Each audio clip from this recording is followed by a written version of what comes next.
Good evening, friends. Welcome back to this episode of the Market Analysis. पिछले हफ्ते लगातार दूसरा हफ्ता था जब मार्केट बहुत तेजी से नीचे गिरा और 18,000 का एक बड़ा स्ट्रॉन्ग सपोर्ट था निफ्टी में, वो भी ब्रेक हो गया। लगातार एफआईआईज ने सेलिंग किया है। अक्टूबर के महीने में करीब करीब 25,000 करोड़ से ज़्यादा की सेलिंग हुई है एफआईआईज के द्वारा। उसको काउंटर करने के लिए डीआईएस की जो बाइंग है वो इतना ज़्यादा नहीं रही, 4-5 हज़ार करोड़ के आसपास रहा है। तो आइए देखते हैं की डाटा पॉइंट्स क्या है, इस मार्केट फॉल की वजह क्या है और आगे हमारे चार्ट्स और डाटा पॉइंट्स किस तरफ इंडिकेट कर रहे हैं।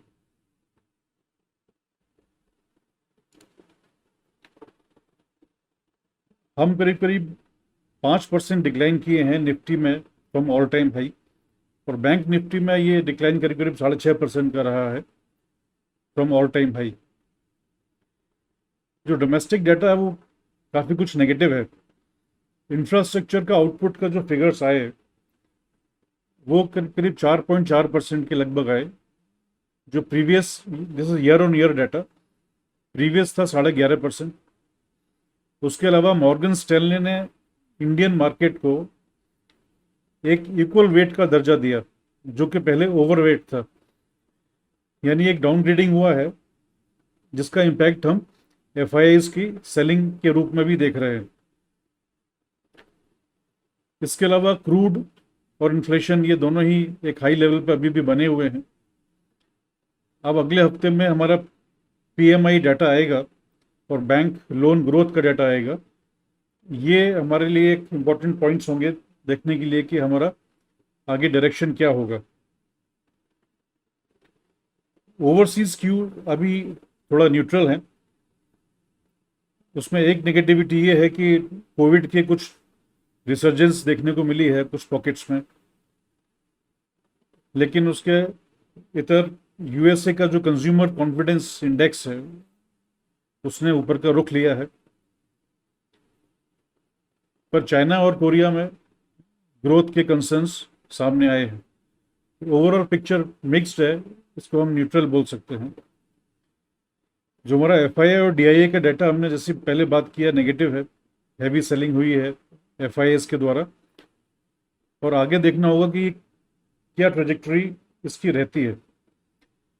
इसका ऊपर जो एक इम्पैक्ट आ रहा है, जो यूएस फेड ने इंडिकेशन दिए हैं कि टेपरिंग वो एज पर शेड्यूल अपनी करेंगे स्टिमुलस की, और उसके अलावा जो ब्याज दर बढ़ाने का जो एक डिसीजन जो पहले मार्केट एक्सपेक्ट करता था कि 2022 के बाद होगा, वो लगता है कि हम 2022 में भी देख सकते हैं। तो ये एक डॉलर्स के आउटफ्लो को प्रमोट कर रहा है। विक्स लास्ट वीक में एक 19 के ऊपर जाने के बाद में वापस एक नीचे के लेवल पर सेटल हुआ, तो ये एक पॉजिटिव फीचर है। जो यूएस 10 ईयर बॉन्ड यील्ड है वो अभी कंसोलिडेट कर रहा है, हालांकि डॉलर इंडेक्स जंप किया है जो दिखाता है कि यूएस डॉलर स्ट्रांग हो रहा है, और ये इंडियन मार्केट्स के लिए अच्छी बात नहीं है क्योंकि ऑलरेडी हाई क्रूड प्राइसेस और उसके साथ में डॉलर भी अगर स्ट्रांग होता है तो हमारे लिए बहुत नुकसानदायक है। कमोडिटीज़ भी थोड़ा बहुत कूल होने के बाद भी अभी काफ़ी हाई है, और क्रूड ऑलरेडी हाई है, तो ये एक नेगेटिव फैक्टर है हमारे लिए। तो यूएस मार्केट्स ने एक रिबाउंड दिखाया है अच्छा। उन्होंने करीब एक करेक्शन लेने के बाद में 5-1% का वापस वो लोग ऑल टाइम हाई के नज़दीक पहुंच गए। तो यहाँ पर अगर हम चार्ट्स को देखें, ये निफ्टी का चार्ट अगर आप देखेंगे वीकली चार्ट, ये लगातार 2 वीक ये नीचे गिरा है, और यहाँ इस लाइन के पास 17,360 ये सपोर्ट जोन है। अगर यहाँ पर ये आता है अगले वीक में तो हमको बाय का मन बनाना है इसके ऊपर में, और ऊपर की तरफ रेजिस्टेंस नेचुरली 18,000 रहेगा। एक्सपेक्टेशन ये है कि ये अब एक रेंज में ट्रैवल करेगा। कुछ लोगों का ये कहना है कि अब ये इस जगह पर 18,600 के आसपास जो ऑल टाइम हाई बनाया था वो अब एक टॉप बन चुका है मार्केट का। पर मेरे विचार से अभी ये बहुत प्रीमेच्योर है इसको कहना। हमको अभी आगे का ट्रेजेक्टरी देखना होगा और अगले महीने की मूवमेंट के हिसाब से, और खासतौर से अगले क्वार्टर का जो रिजल्ट्स आएंगे उसके बाद डायरेक्शन तय होगा। तब तक अगले क्वार्टर यानी दिसंबर तक ये market range bound with some volatility चलेगा। तो हमको नीचे के सपोर्ट्स और ऊपर के रेजिस्टेंस को ध्यान में रखते हुए अपने ट्रेड्स लेने। सेम वे अगर बैंक निफ्टी को आप देखेंगे तो बैंक निफ्टी में भी ये डाउनवर्ड एक मूव आया था, लेकिन यहाँ पर उसने एक जो राइजिंग ट्रेंड लाइन है वहां से एक सपोर्ट लिया। तो ये दिखाता है कि बैंक निफ्टी के अंदर स्ट्रेंथ ज़्यादा है कंपेयर टू निफ्टी। तो इसका ट्रेजेक्टरी हमको देखना होगा। अगर ये वापस रिबाउंड करता है अपने ऑल टाइम हाई की तरफ तो ये थोड़ा निफ्टी को भी पुल करेगा, पर ओवरऑल नेट इम्पैक्ट यही रहेगा कि मार्केट एक रेंज के अंदर ही चलेगा।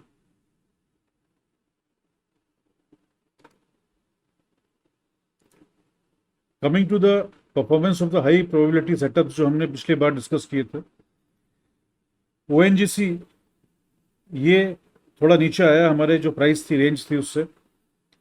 यहाँ पर हालांकि हमारा स्टॉप लॉस ट्रिगर नहीं हुआ है, लेकिन अभी हमारा विचार है कि इसमें से हमको निकलना चाहिए, क्योंकि ये एक पब्लिक सेक्टर कंपनी है और ये जो आईआरसीटीसी का जो टोटल एपिसोड हुआ उसके बाद में पब्लिक सेक्टर कंपनीज के ऊपर थोड़ा सा मार्केट का कॉन्फिडेंस लूज हुआ है, तो ये थोड़ा स्टैग्नेट कर सकता है।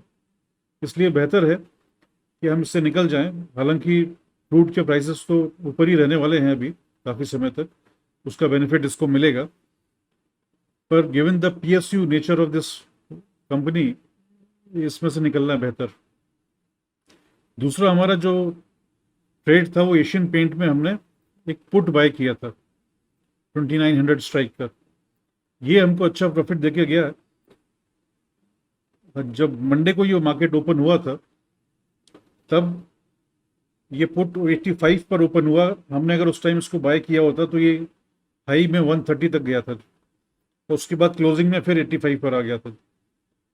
तो हम यहाँ पर कहीं पर भी इसको अपना एक रीजनेबल प्रॉफिट लेके 2 से 3% का हम निकल सकते थे इसके अंदर।